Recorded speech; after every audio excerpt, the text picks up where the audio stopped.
You did the research. You read the articles. You checked multiple sources. And every single one of them agreed with you. Now, here's the question nobody asks.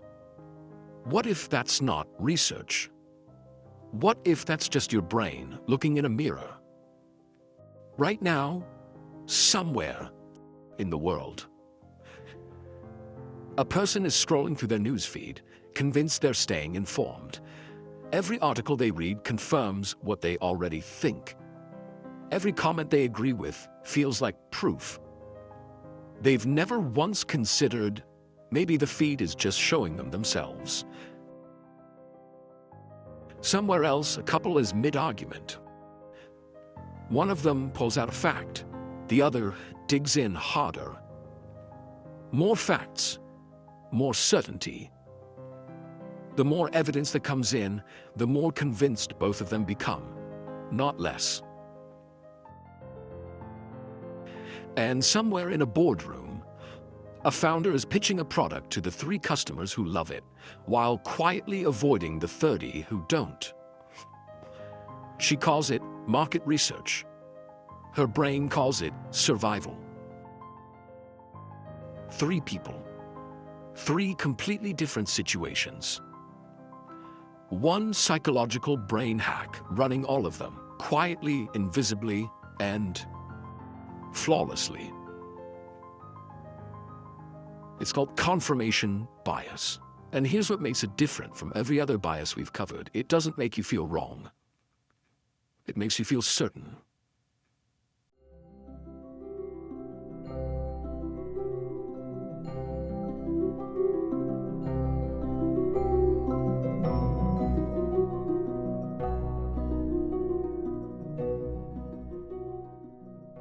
Here's what makes confirmation bias uniquely dangerous. Every other cognitive bias distorts how you see the world. This one distorts how you see the evidence, and then tells you the distortion is accuracy. Think about your newsfeed for a second. You follow hundreds of accounts, but you only engage with a fraction of them. You like, share, comment on the ones that match what you already think. The algorithm notices. Within weeks, it starts filtering out the rest. Within months, your entire information environment is a carefully curated echo of your existing beliefs. And you think you're informed. You're not informed. You're reinforced. Now bring it closer. Think about the last real argument you had. Not a debate, an argument. Someone pushed back on something you believe. You found evidence. They pushed back harder. You found more evidence. And somewhere in that exchange, both of you became more convinced you were right. Not less. Psychologists call this attitude polarization. The more mixed evidence comes in, the further apart 2 people get. Because each side only absorbs the parts that confirm what they walked in believing. And it doesn't stop at arguments. It follows you into your career. The manager who only promotes people who think like her, not because she's malicious. Because the people who think like her just seem smarter, more competent, more aligned with the vision. The founder who's convinced his product is ready to launch because he only talked to the customers who love it. The analyst who sees a pattern in the data because she's already decided what the pattern should be. None of these people are lying. None of them think they're biased. Every single one of them believes they are operating on evidence. And that's the trap. With most biases, once you understand them, you can feel them operating. You can catch yourself. Confirmation bias doesn't give you that warning signal. It doesn't feel like bias. It feels like finally seeing things clearly. So what's actually happening in your brain when this bias takes over? The answer involves three separate mechanisms, and the science behind each one is far stranger than you'd expect.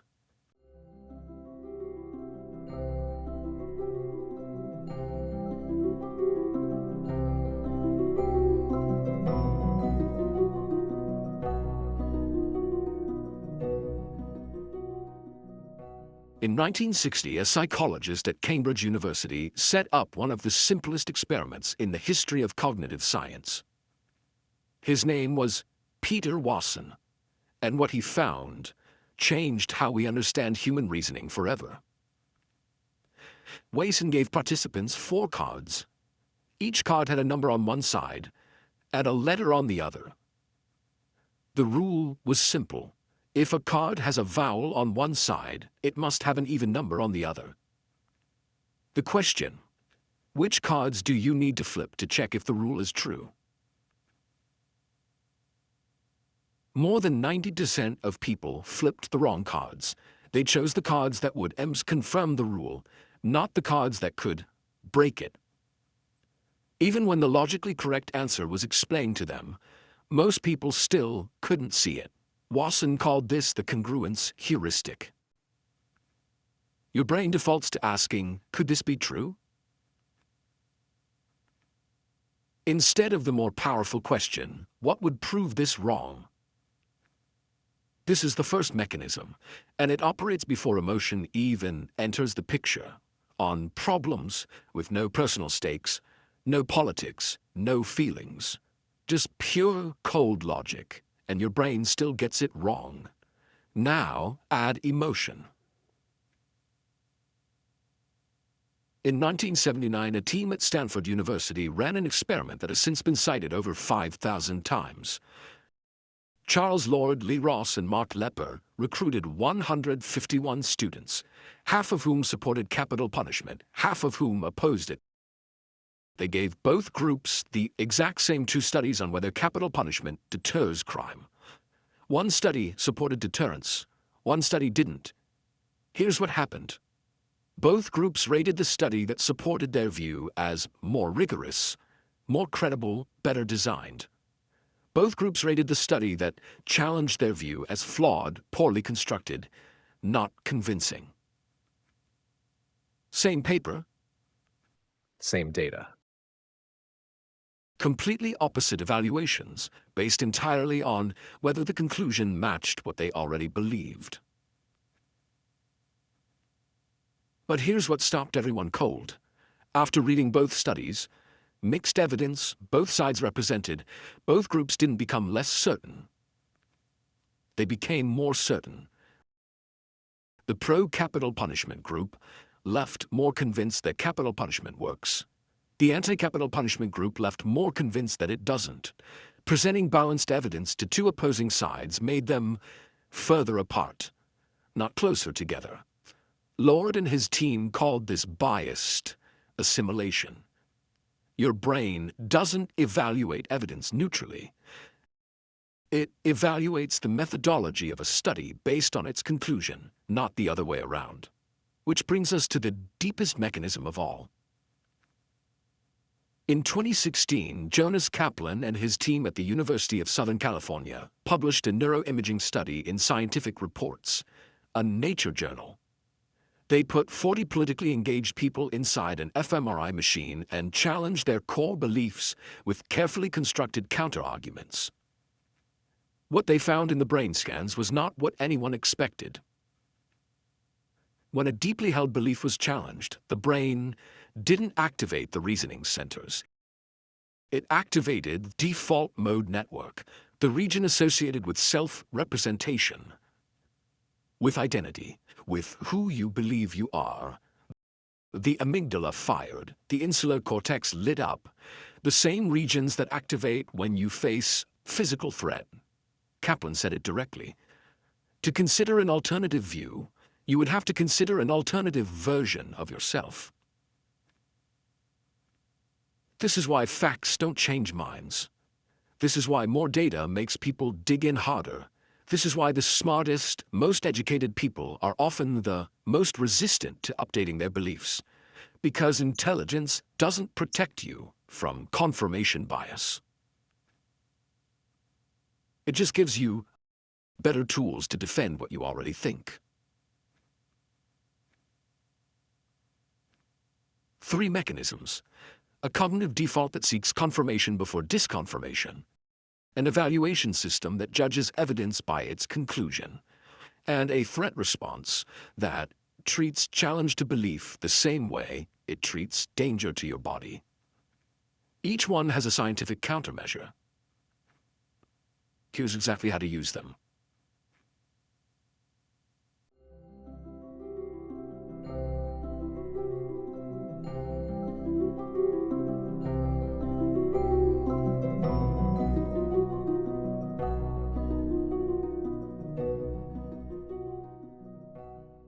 Three mechanisms, 3 countermeasures. Let's go through them in order. Countermeasure 1, disconfirmation strategy. Against congruence heuristic, Wason. The philosopher Karl spent his career arguing that the only way to test an idea is to try to destroy it. Not support it, not validate it, destroy it. He called this falsifiability, and it's the foundation of every scientific breakthrough in the last 300 years. Here's how to apply it to your daily life. Before you make any significant decision, ask yourself one question: what would prove me wrong? Not what supports this. What breaks it? At work, before presenting a plan, write down the 3 strongest arguments against it. Not to talk yourself out of it, but to find the gaps before someone else does. In a relationship, before an argument escalates, ask yourself, what would I need to see to genuinely change my mind on this? If you can't answer that question, you're not looking for truth. You're looking for permission. Countermeasure 2, consider the opposite. Against biased assimilation, Lord and colleagues. After publishing their 1979 study, Lord and his colleagues ran a follow-up. They gave a new group the same mixed evidence, but this time, before reading it, they gave one simple instruction: consider the opposite. That's it. 3 words. The result: biased assimilation dropped significantly. People evaluated both studies more fairly. The polarization effect nearly disappeared. 3 words undid one of the most powerful biases in psychology. Here's how to use it. When you're about to share a news article, find one source with the opposing view first. Read both. Then decide. When you're evaluating a business decision, run a pre-mortem. Imagine the decision failed completely 12 months from now. Write down 5 specific reasons why. You are not looking for reasons to quit. You are looking for the gaps your confirmation bias is actively hiding from you. Countermeasure 3, psychological distancing. Against identity threat, Kaplan and colleagues. Kaplan's fMRI data showed that challenging a belief triggers the same threat response as physical danger. Which means, if you want to think more clearly, you first need to lower your amygdala response. The technique is called psychological distancing, and it comes from Construal level theory, research developed across multiple universities, including NYU and the University of Michigan. The idea is simple. The further a belief feels from your core identity, the less your brain treats disagreement as a threat. Here's the practical switch. Stop saying, I believe X. Start saying, based on what I've seen so far, X seems likely. That one shift from identity to hypothesis tells your amygdala this isn't an attack. It's just an update. In a disagreement at work, Instead of defending your position, ask the other person, what information would update your view? Then answer that question for yourself first. In a personal argument, replace "you're wrong" with "help me understand how you got there." You are not backing down. You are lowering the threat signal, so both brains in the room can finally start processing information instead of defending territory. 3 mechanisms, 3 countermeasures. Disconfirmation strategy to break the congruence heuristic. Consider the opposite to neutralize biased assimilation. Psychological distancing to silence the identity threat response. You don't need all 3 every time, but the next time you feel completely certain, that's exactly when you need at least one.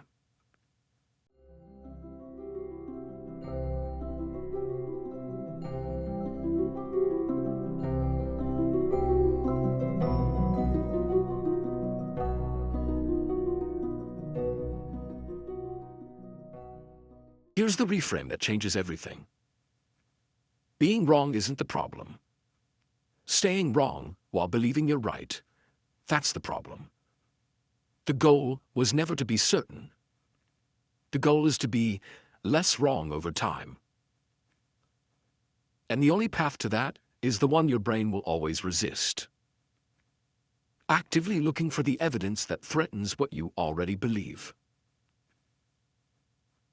Not because you're weak, not because you don't have convictions, because you've decided that being accurate matters more than being comfortable.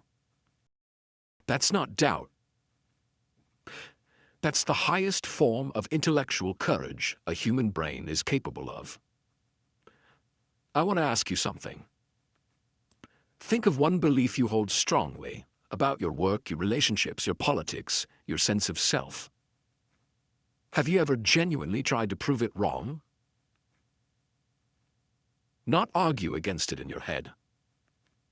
Actually look for evidence that would break it. Drop a comment. You don't have to name the belief. Just tell me, yes or no.